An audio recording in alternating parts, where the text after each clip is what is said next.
3,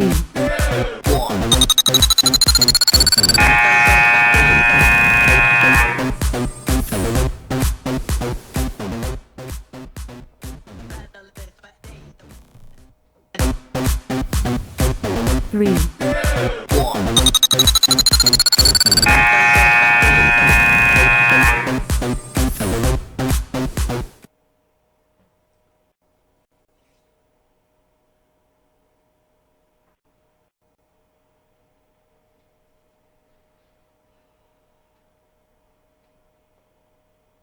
Hi, everybody. Welcome to Halftime Live on Brew Sports. It is a Monday edition of the program. It is a moody Monday. I'm moody because Tanner Burke is still in Florida, and I'm back here in Wisconsin. I got a little bit of a tan, but I also had to put jeans on and a long shirt on today as well, too. I am not exactly happy today, unfortunately, to be back in the great state of Wisconsin. No, I am, of course, because I'm back here with you wonderful people. This is not a gag, as you can see. Tanner's not here. If when we cut wide here, look, Tanner just not there. He's gone.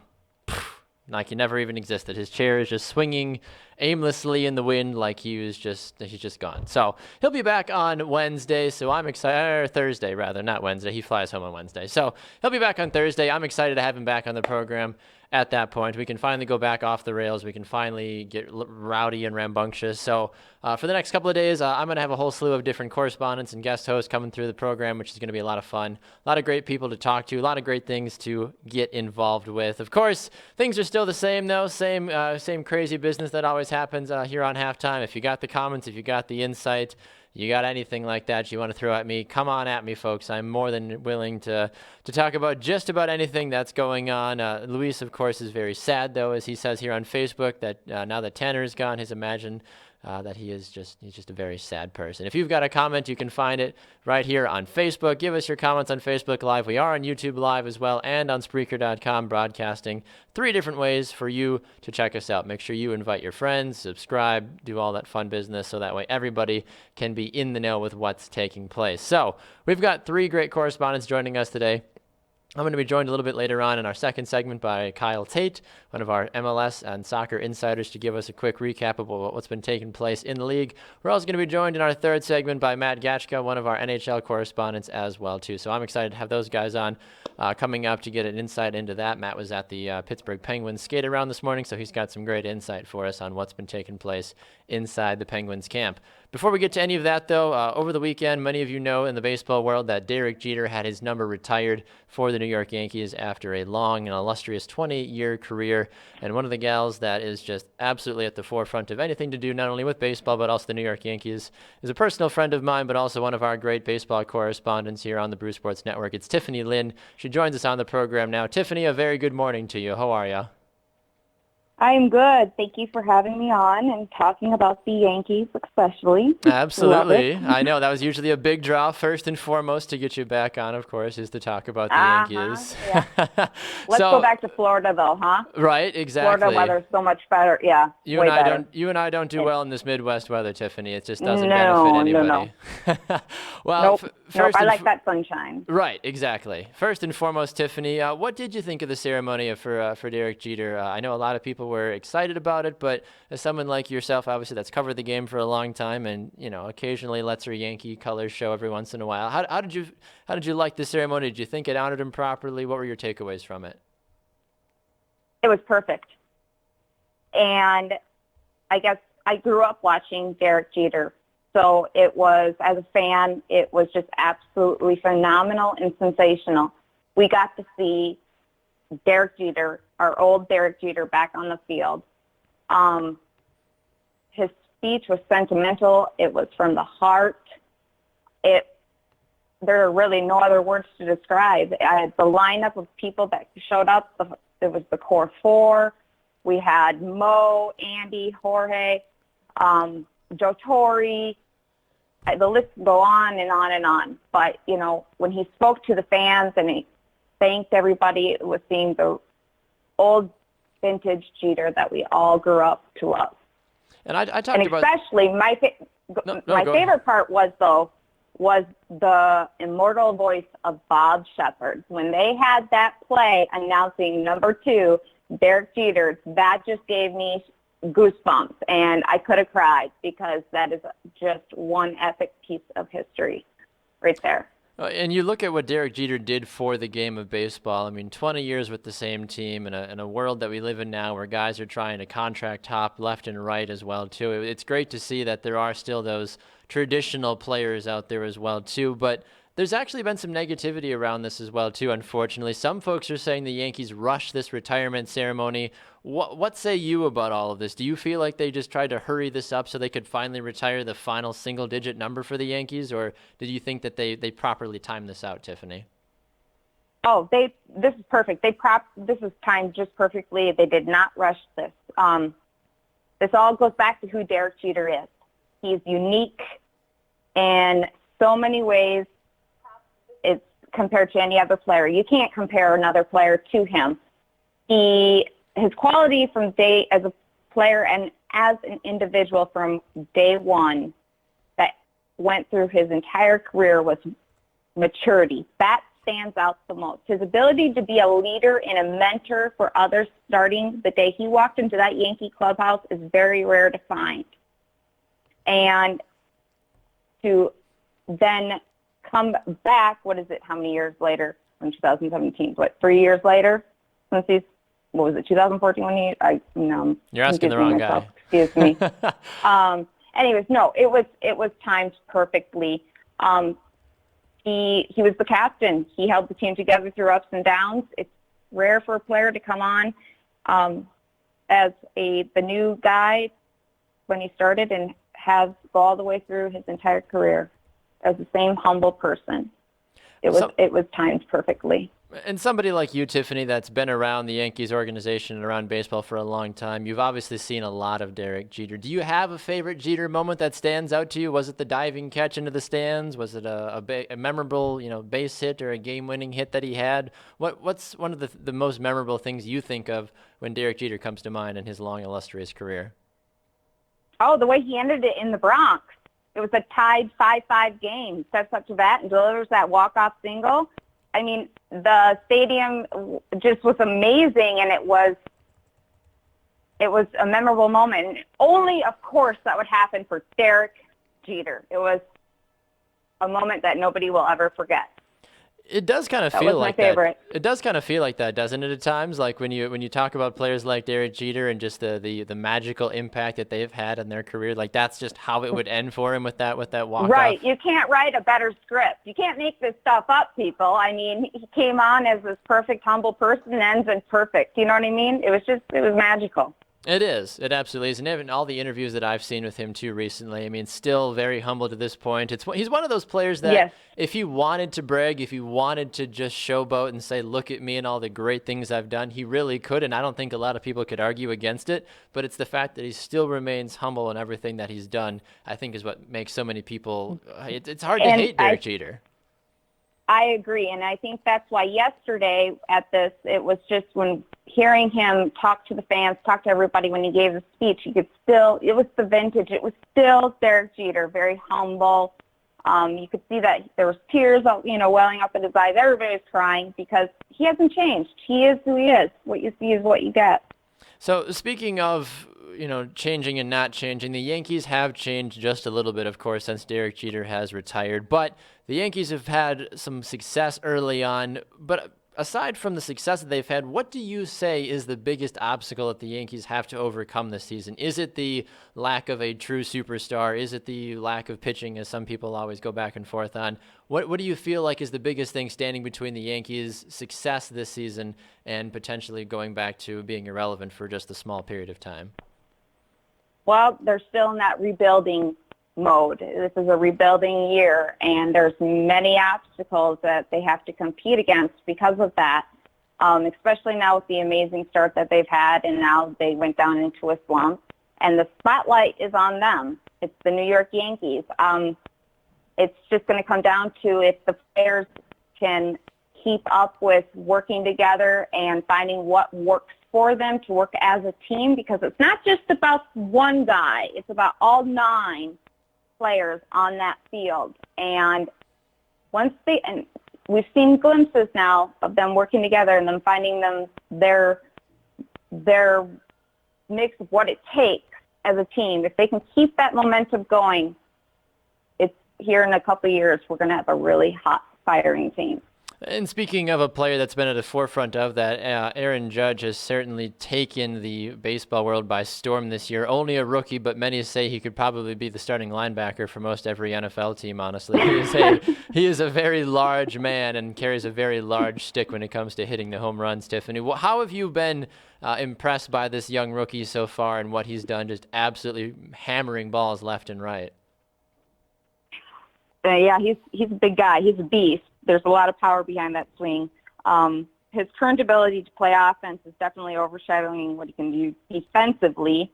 He did have that great, a phenomenal play? It was the Blue Jays where he dived. He made the catch. I don't remember exactly when that was. Was that last week? Anyways, but as offense, he is definitely showing what he has at that. And one thing I have noticed about him in an interview recently, he said that he is only thinking in the moment, and that is very, very beneficial and has helped him improve. This is improving the discipline, swinging at more strikes, taking more balls, and recognizing the breaking pitches. If he can keep his mindset present, this will allow him to keep developing his ability as a player and individual. Just staying in the moment and just going with the flow. If you can keep that up, I think you've got it. And rightfully so. I mean, the Yankees sit in first place right now in the AL East, 22-13 overall. So some success from Aaron Judge has certainly been a huge part of that. And it'll be exciting to see what this Yankee squad can do moving forward for the rest of the season. Tiffany, I want to thank you for stopping by today. I know you're a busy gal, but I'm glad we were able to get your insight for at least a little bit. And I'm looking forward to having you back on the program soon. Thank you very much. Of course. Thank you so much. Yeah, we'll talk to you soon. All right, there goes Tiffany Lynn here on Halftime today. Great to hear from her and all the great insight that's rolling along with the program. We are going to step into the wide world of Major League Soccer here in just a moment with one of our soccer insiders, Kyle Tate, so it'll be good to hear from him. Quick check-in on the comments right now as well, too. Jody wants to know, what happened to Tanner? I haven't tuned in a week. What did I miss? Jody, you haven't missed much. Tanner is still very much a part of what we've got going on here at Brew Sports. However, he is in Florida right now. He is relaxing. He is trying to just take a little bit of time away from everything. So it's not you. Don't worry. Tanner will definitely be back. He'll be back on Thursday for those of you that are Tanner lovers. I completely understand the seek and the draw to want to get more Tanner on the program. But he'll be back on Thursday, so make sure to do that. Kurt in the comments section also says, so with Tanner gone, can we finally expect some intelligent content today? I certainly hope so. I only can do so much, Kurt, so I'm hopeful that I can stay a little bit more hashtag on the rails instead of hashtag off the rails today. So I'm going to be continuing to keep the program as informative but also engaging as possible. So make sure to keep the comments coming in the section below. Speaking of Tanner Burke, it looks like he just joined at least to view for a moment. Hi, Tanner, if you're watching. We miss you. We tried calling you the other day and you didn't answer us, so appreciate that. But we understand that. Anyway, moving along with the program, for those that are big soccer lovers, you know that Major League Soccer is already through 11 weeks of action. My New England Revolution over the weekend got a 4-0 victory over Real Salt Lake. Nothing seems to make sense in Major League Soccer right now. You have teams like the Revolution that can't get their act together. You have teams like NYCFC that have been playing exceptionally well. You've got teams like Portland who's done actually pretty well, but then they've had injuries. Atlanta United has also been another one of those teams that has kind of been back and forth recently. They certainly have been able to not only find themselves a little bit, but they have struggled at times as well too, to really kind of line up the pieces after a very hot start to the beginning of the season. So one of the people that knows a lot about that is one of our soccer insiders and correspondents. He also works down in Atlanta for the flagship of the Atlanta United, is Kyle Tate. He's a good friend of the program, and he joins us now here on Halftime. Kyle, a very good Monday to you, sir. How are things down in the great city of Atlanta? Hey, Baxter. Things are great, buddy. Just thrilled to come away with a point and a tough place to play at Portland this past weekend. Well, yeah, down in Atlanta, I'm sure it certainly is very intriguing. We're going to fix the sound issue on our end here, Kyle. We can't hear you for some reason, but producer David's going to work on it fast. But before we get to you for a quick reason there, Kyle, I do want to make a quick note to say that we did receive information this morning that Sebastian Giovinco is going to be out now for, it looks like, at least a couple of months. after sustaining an injury. He'll be out for 3 weeks, with a quad strain, so that's going to certainly play into the success of Toronto FC, who find themselves sitting at the top of the Eastern Conference standings right now. They got a good 3-2 victory over Minnesota over the weekend, so they continue to build their dominance moving forward. So some interesting information to see whether or not Giovinco, his injury will play a factor or not for the Reds. That is Toronto FC. They've got 25 points right now. They've only lost once all season long, 7-1-4. The next closest team is Columbus Crew SC, along with Orlando City SC. Both have 19 points. Both are 6-5-1 and 6-3-1 as well too. I'm not sure if we have Kyle back or not. Kyle, are you there, sir? Yeah, can you hear me? Ooh, so I can see Kyle, but I can't hear Kyle for some odd reason. I'm not sure what the reason is. It might be on Spreaker, David. I don't know if you want to take a gander in there, but producer David working diligently to keep us on the right track here. So hopefully we can figure it out as we keep running around here. Anyway, remember, if you do have any comments about anything we've hit on the program today or on the show today, make sure to drop them in the section below. We're going to be joined a little bit later on with Matt Gashka a little bit later to help keep us posted on all things taking place in the hockey world. He was at the Penguins practice this morning, so hopefully he can give us some insight into that one. Oop, now I can hear Kyle. I hear things moving and flipping around, so maybe something wasn't in the right hole or something from a microphone perspective. But I hear Kyle Tate now, so we must be on the right track. So, all right, Kyle, I think we're finally good. Third time's a charm. How are you today, Kyle? I'm good. I don't know what was going on with my external microphone, but I went and got my earbuds and figured I'd just do a little bit of last-second engineering. Perfect. We got it all figured out now, so life is good, Kyle. So talk to us about Atlanta United right now. They were hot and heavy to begin the season. Now they find themselves in 8th place in the Eastern Conference, looking at a record of 3-4-3. What happened? What's going on? This is a team that's still kind of trying to find itself. And honestly, over the last couple of weeks, they're playing like you would expect an expansion side to play. The first couple of weeks of the season, they came out red hot. Everything was firing. I mean, Miguel Almiron looked fantastic as the playmaker in the middle, setting up plenty of opportunities for Joseph Martinez up top.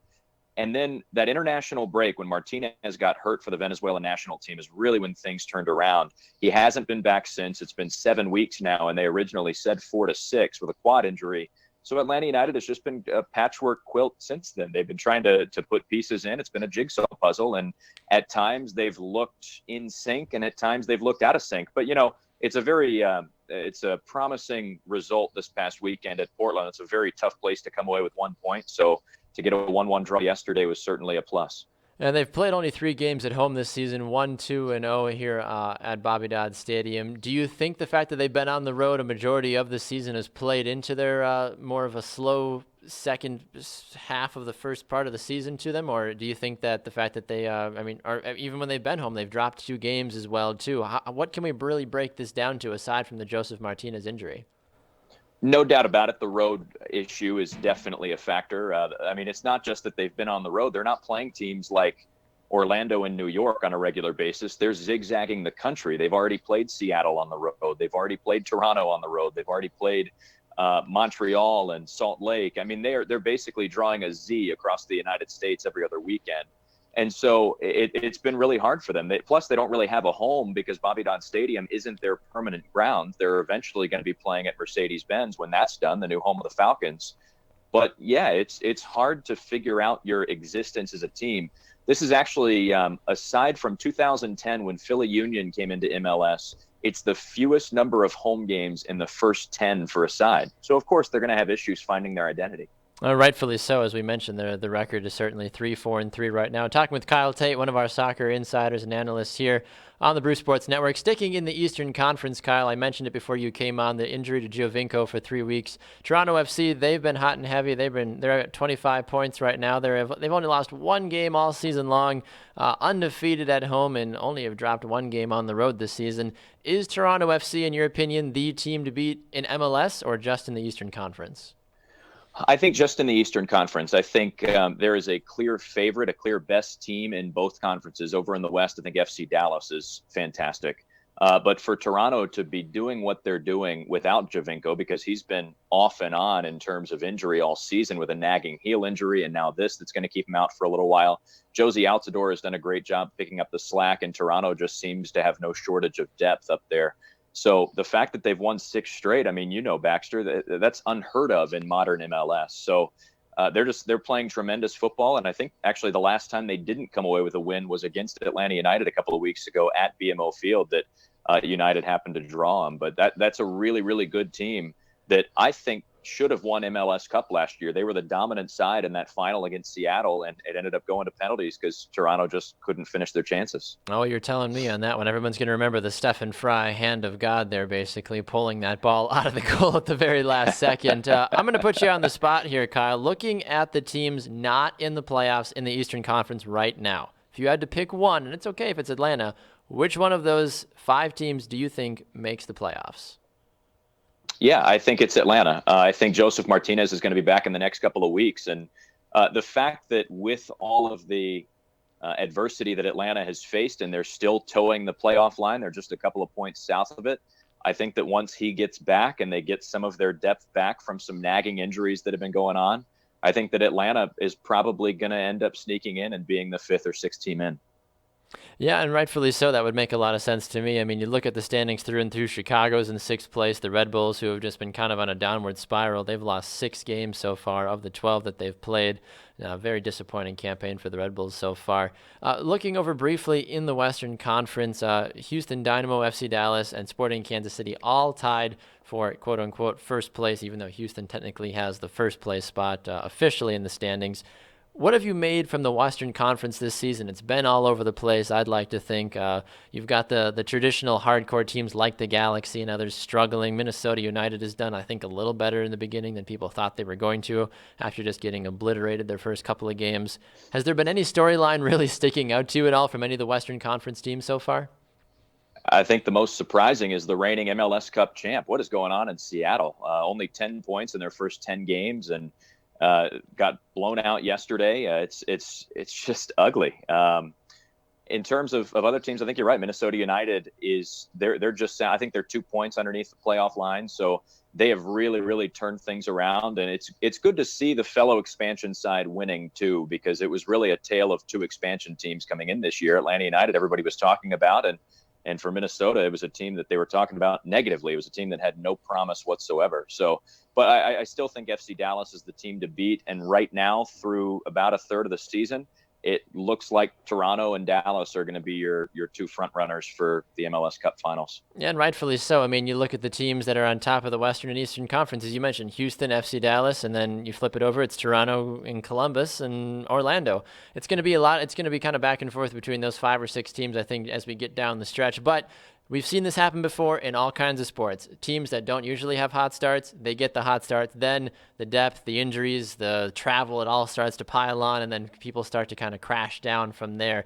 And then you get to see the real, dominant teams start to finally rise up out of the ashes a little bit. So I'm not trying to jump on any bandwagons just quite yet when it comes to the Earthquakes or Vancouver or even the Chicago Fire right now, or even Orlando, because Orlando was not very good last season. And even Chicago, as many folks know, they were the worst in MLS last season. I get it. They've made some changes, but things start to happen. So we'll find out. And I think we'll know a lot in the next, I'd say, month and a half or so when it comes time to actually see, the All-Star break and all that fun business. So, Kyle, we got to let you run, but we appreciate you stopping by, sir. Where can people find you on social media to get the latest about all things Atlanta sports?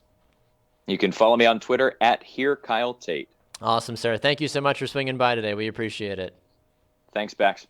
All right, there goes Kyle Tate, one of our soccer insiders here on the Brew Sports Network. Great to hear from him. Coming up, we're going to talk to Matt Gashka in just a little bit about the NHL Conference Playoffs. He was at the Pittsburgh Penguins skate around this morning and has some insight for us about that organization and everything else taking place in the hockey playoffs. If you are still trying to get over everything that's been taking place in the sports world recently, we'd love to hear about it. Make sure to drop it in the comments section below. You can also find us broadcasting live here on Facebook, on YouTube, and on Spreaker.com. Numerous different places for you to get at us. It's great to see and hear from all of you. I'm going to be excited to have Tanner back, of course, on Thursday. We heard earlier in the program from one of our baseball insiders, Tiffany Lynn, She did a great job of kind of giving us that recap about Derek Jeter and everything going on. I don't have a lot of memories of Derek Jeter. I did want to comment on this with her earlier, but we didn't have a lot of time since we've got a minute before Matt joins us. It was great to hear her passion, her thought about everything. Derek Jeter is one of those players for me that I didn't follow baseball very closely growing up, but I always knew who Derek Jeter was. He was the reason. I mean, it's going to sound funny. We talk about backyard baseball on the show all the time, but I mean, he would be one of those first guys that I would draft when I would play backyard baseball, just because you knew that Derek Jeter was such a stand-up guy. And whatever he may or may not have done off the field with his relationships is completely irrelevant to, I think, the person that he actually is. He's a true role model. He certainly has always been able to step up and definitely deliver when it actually comes time to doing things like that. So a huge thanks to Derek Jeter for his entire career and everything else that's been going on as well, too. One other note I want to get to in the baseball world has to do with who else but Tim Tebow. Tim Tebow, if you haven't heard this has recently been reported by the Wall Street Journal and a couple other publications, is that Tim Tebow is actually looking at getting a promotion. When we mean promotion, we literally mean a promotion. He's going to be bumping up from 1A to potentially 2A. It's a little surprising. It's a little crazy. You didn't think it might actually happen. Some folks were very hesitant after he batted less than 200 to start the season. But the last 14 games, Tim Tebow's been batting a 306. He's been looking like a real baseball player. People don't know what to do with their hands right now because Tim Tebow is actually playing like a real baseball player. And because of that, the Mets organization has been talking and thinking that they are likely going to end up having to promote him to AA ball at some point. I'm not officially sure when that's going to be, what that's going to actually look like, but it looks like Tim Tebow potentially bopping up to the AA affiliate come time for the MLB All-Star Game is a very big possibility.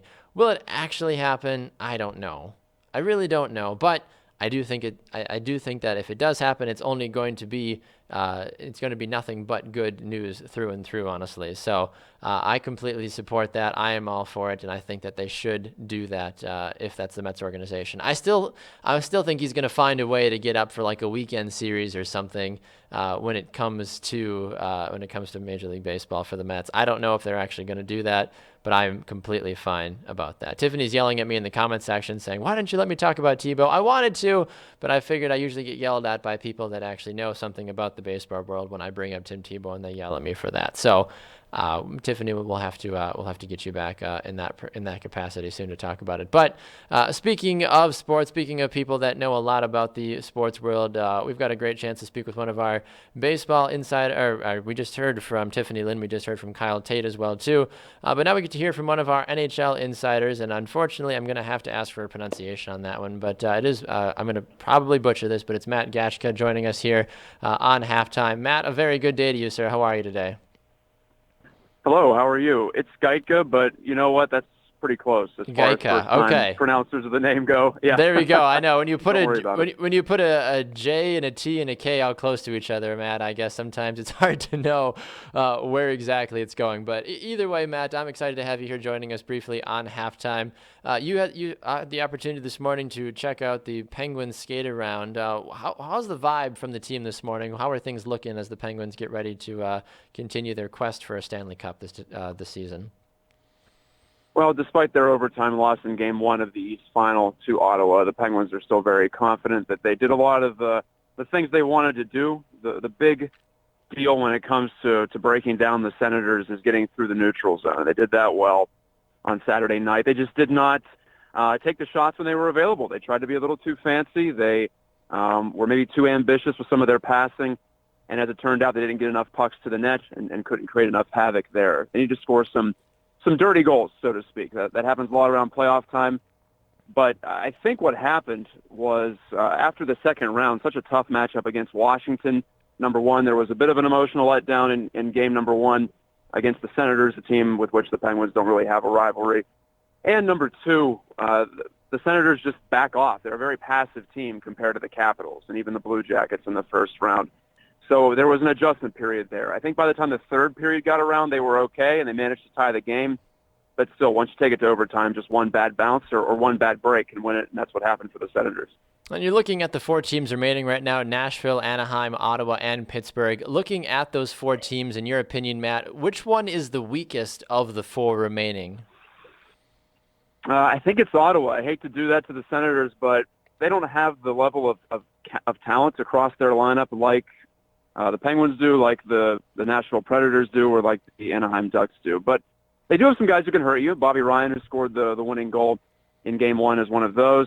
Erik Karlsson, their all-world defenseman. He's more like a midfielder if you're a soccer fan. He just controls the whole course of play when he's out there. So he's incredible to watch. But this team's gotten by because they play their system well. They've been opportunistic, and they've been lucky, too. When you're 6-1 in overtime, first of all, that's a lot of overtime games. Yes. In just 2 rounds plus 1.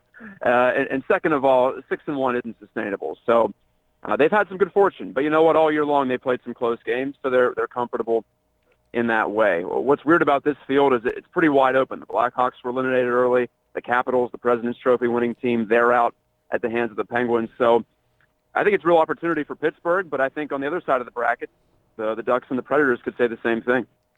Talking with Matt Geika here on Halftime. Matt, Sidney Crosby, of course, sustaining some head injuries in the last series. You've seen him. You got a chance to check out the skate around this morning, too. Have you noticed anything different about him? Does he seem to be back to his old self, or has the team been taking precautions recently? No precautions. He's fully cleared to play. He's been cleared ever since Game 5 of the Capitals series. So that's now 4 games he has under his belt since the concussion protocol was completed. And Sidney Crosby is about as introspective of an athlete as I've encountered ever, so I don't think he's going to put himself into any danger. Remember, this is once a guy who sat out an entire playoff because of a concussion. So it's not like if he were still feeling symptoms that he would be out there. So I think we have to trust him in that way. But he's gotten banged around, and Game 1 wasn't his best game, and I think that went for most of the Penguins skilled players, if not all of them. However, Game 7 against the Capitals might have been his best all-around game of the postseason. So I don't want to read too much into that. Just some fluctuations, some ups and downs. Maybe the first 2 games when he came back from concussion, he was still trying to get his game back, get his rhythm back. I don't think it's anything more than that, though. Flipping over to the other side, when it comes to the battle that has been the Anaheim Ducks and the Nashville Predators, Nashville, to an extent, had a fairly easy time getting through the first 2 rounds. Anaheim almost kind of echoed that as well, too. They got pushed to Game 7 against Edmonton. Then they come out, they lose the first game to Nashville, 3-2 in overtime. Then they come back and they drop 5 goals on Nashville. Pekka Rinne, unfortunately, not able to keep the puck out of the back of the net, it seemed like, all night long for the Predators. What have you decided about this series through the first 2 games? Is there a clear favorite after 2 games, or do we still need to wait another game or 2 to really get an idea of what to expect? I don't know about clear favorite, but I'm liking the way Nashville's playing more than I like Anaheim. You alluded to Pekka Rinne. He's not going to have the save percentage that he's maintained over the first 2 rounds. It's basically the best stretch of his career over 10-plus games. So he's not that type of a goalie. Yes, he can be good. He can steal you a game here or there with his athleticism and that big frame. But he's going to let a few in. And he had a rough game last night. But the Predators were up 2-0 after winning the first game as well. I'm just a big fan of the way Nashville's going about their business. They control the puck. They have a great defense core led by P.K. Subban and Roman possession dynamos, guys who can contribute at both ends of the ice. And it's an underrated forward core. Someone like James Neal, former Penguin, Victor Arvidsson, a young player who's come into his own. They have some talent, Philip Forsberg as well. So there are guys with a little bit of upside. Not the most impressive offensive assortment in the league active right now. I think the Ducks probably have them beat in terms of high end with Getzlaf and Perry and some of the other lines they can roll out there too. But if I had to pick a favorite in that series, even though it's tied 1-1, I think Nashville's looking pretty good. They'll have 3 of the next 4 in Nashville, which has been a nice home ice advantage for them in the playoffs. And all you want to do, really, especially in a series against a team that's of high caliber like the Ducks are, is just take 1 of 2 on the road to start, and that's what the Preds have done so far. And just kind of going off of that as well, too, Matt, looking at the stat lines from this last game for Game 2, 8 different goals scored by 8 different players as well, too. It wasn't like 1 or 2 players were taking a majority of the goals for the evening. So that has to be encouraging for both sides moving forward, wouldn't you say? Yeah, both of these teams don't have the one dominant line. I think the Ducks used to back in the day when they still had Bobby Ryan with them. But it's more of a committee situation. And if you want to succeed in the playoffs, really, Baxter, that's what you have to do. You can't lean on 1 or 2 lines, or especially not one line. Everyone's so good in the NHL these days. Every defenseman can skate. Yes, some are better than others. Some are more skilled than others.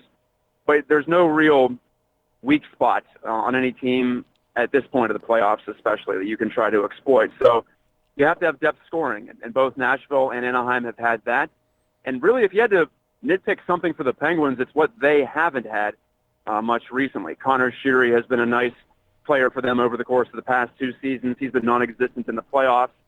Phil Kessel was great on the third line for the Penguins last year. That was a big reason why they won. They had 3 legit scoring lines, and he hasn't been himself at even strength. Power play, yes, but even strength, the Penguins have been more of a 2-line team with Crosby and Malkin. So, yeah, it's no secret that you do need that depth of scoring, and when you see that on the other side of the bracket, that indicates to me that both teams are doing what they want. Both teams are playing a good, solid team game, not necessarily loading up on one line or the other. Well, phenomenal, Matt. We appreciate you taking the time today to swing by. Folks want to get inside your head a little bit more when it comes to the hockey world. Where's the best place to find you on social media? Sure. Well, you can find me on Twitter. I'm right there, Matt Gajtka. Last name spelled Gajtka.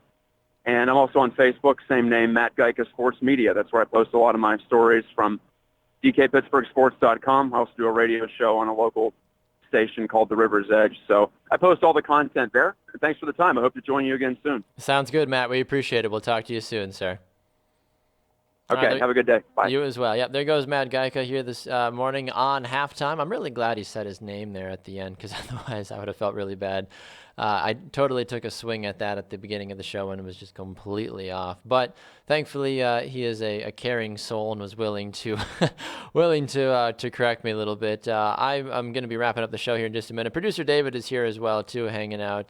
Producer David, how are you, sir? Do you want to say hi to me real fast? I'm doing all right. You're doing all right? Doing good? So. Did you provide any Trivia Monday questions at all today? I wasn't sure if you brought anything with you or not. I did bring trivia with me. You did bring trivia with you. I mean, I'd be more than willing to answer a question or two here before we gotta run for the day. Well, I could certainly provide you with a question or two. Oh my goodness, I'd be grateful. As I load it up. I don't know if I have any punishments though. That's the only thing. I mean, with Tanner's not here, I don't want to punish myself. I'm not gonna like flick myself on the wrist or like pull up my own hair. Like that's just strange. Like who does that? I could throw my Mountain Dew bottle at you. You could. You certainly could. I mean, I could shotgun a bottle of beer, but nobody wants to see that. Disc at you, too, you could also do that. I feel like Tanner was somewhere in Florida would have a very nice time with that. I feel like it'd be stealing his gimmick, though. It would be. I would hate to. You don't want to be that guy. You don't want to steal another guy's bit. I feel like nobody likes that guy, right? True. That is very true. All right, what do you got for me for Trivia Monday? All right. So what I got here is actually I think these are probably good trivia questions I was going to give you guys this week. Oh, perfect. I'm excited. The subject is music trivia you don't care about. Music trivia you don't care about. Okay. This will tell us a little bit about you first. Oh gosh. Your birthday. Okay. For anyone who doesn't know, January 20th. Yes. 1992. That is correct. How did you know that? Just magic of the internet. Anyway, that's irrelevant to the conversation. Okay. January 20th. According to Playback.fm. What song was at the top of the charts when you were born? Back in 1992? Yes, January 20th, 1992. Was it A, Color Me Bad's All for Love? B, Michael Jackson's Black or White? C, Right Said Fred's I'm Too Sexy? Or D, Mr. Big's To Be With You? I mean, it would be very ironic if I'm Too Sexy would have been the top one, but I don't think it was that one. Maybe that's why I added the question. I think Michael Jackson, because he was just the dominant force for such a long time. I'm going to have to go with Michael Jackson's Black and White. Final answer? Correct. That is correct. Yeah, all right. Michael Jackson, get after it. Whoop, old enough that I actually still remember when that song was popular. You can't be that old. Well, we're going to find out. Okay. When David was born back in AD 25. Music trivia you don't care about, part 2. Producer David was born June 27th, 1984. Oh, my goodness. You're that old. I am. I remember, you look good. I remember when they invented music.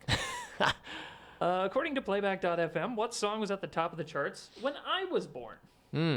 Was it A, The Reflex by Duran Duran? 1984. B, Heaven by Bryan Adams? C, Everybody Wants to Rule the World by Tears for Fears? Oh, boy. Or D, One More Night by Phil Collins? One More Night by Phil. I mean, Phil Collins is a classic anyway. I see Tiffany and Kurt are chiming in, at least trying to say that they want to play. If you guys know what the answer is, back in 1984, a Lord have mercy. I think you can get a hint. I can get a hint? We have no competition for you. So. That's true. I mean, Kurt on Facebook says everybody wants to rule the world. That's his guess. I don't know. Tiffany, if you're still watching, what is your guess on that one? I'm really bad at music trivia outside of, like, a year ago. No, I mean, obviously I got that. 1984. Can you read the question one more time, please? I could. Producer David was born June 27th, 1984. Mm-hmm. According to same day as Ross Perot, by the way. Really? So, Yeah. Fun fact. What a Actually, it's not that fun. What a shame. It is a fact, though. It is true. It's a fact. Yeah. 1 out of 2 ain't bad. According to Playback.fm, what song was at the top of the charts when I was born?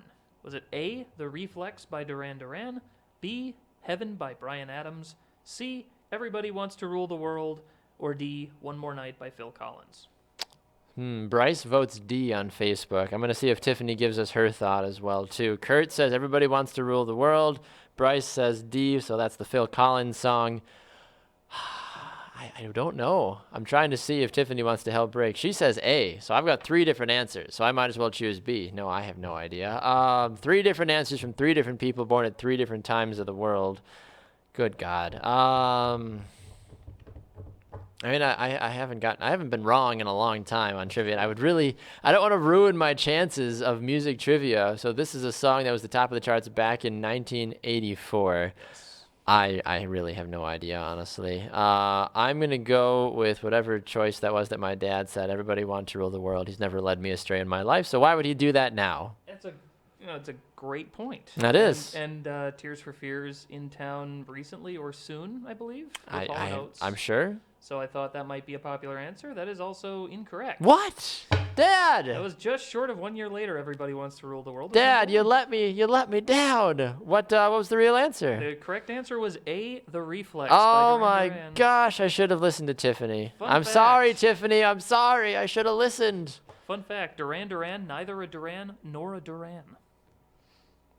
Are they Duranta? I don't know. What is a Duran? Not a clue. Okay. It's half of a band, I guess. I guess so. Is that like Mahi Mahi, where you just want one of them? Sure. I have no For idea. purposes of this conversation, yes. Yes, perfect. Well, Tiffany won. Thankfully, she got that question right. We'll send her a Brew Sports t-shirt. Thanks, Tiffany. You rock. We'll make sure to get that off to you soon so that way you can represent Brew Sports to its fullest extent. All right. Well, we got to get out of here. Special thanks to everybody that stopped by. Special thanks to Kyle Tay, to Matt Geica. I think I got that right. Is that like Geico, but like Geica? I think that's what it is. Something like that. Something like that. Thanks to Matt Geica. Also, thanks to Tiffany Lynn as well, too, for stopping by to give us all the insight into the wide world of sports. You guys are the best. Thanks for swinging by the program today. We've got one more show coming up for you today at 5 p.m. Central Time for you baseball lovers that want to hear somebody intelligently speak about the sport. Not necessarily myself. I do enjoy baseball, but not as much as Barry Nelson and Ryan Thies do. They'll be here for Inside the Park, Brew Sports exclusive baseball show at 5 p.m. Central Time. They've got some good stuff coming up, some good guests, all that fun business tonight at 5 Central. If you missed any of the show today, you can get it on our website, brewsportsnet.com. Find us here on Facebook. Invite your friends to like it, and like it yourself if you haven't liked it yet. Just right here on Facebook, just Brew Sports. Go subscribe to our YouTube channel, Brew Sports, and follow us on Twitter at BrewSportsNet, on Twitter at Instagram as well, at BrewSportsNet. I am at Baxter Colburn. If you'd like to follow myself, I'd be more than happy to tweet back at you and answer any questions you might have as well, too. You guys are the best. Thanks for swinging by today. For producer David, I'm Baxter Colburn. We'll see you guys tomorrow at 11 a.m. Central Time, live right here for halftime on Brew Sports. Enjoy the rest of your day, everybody.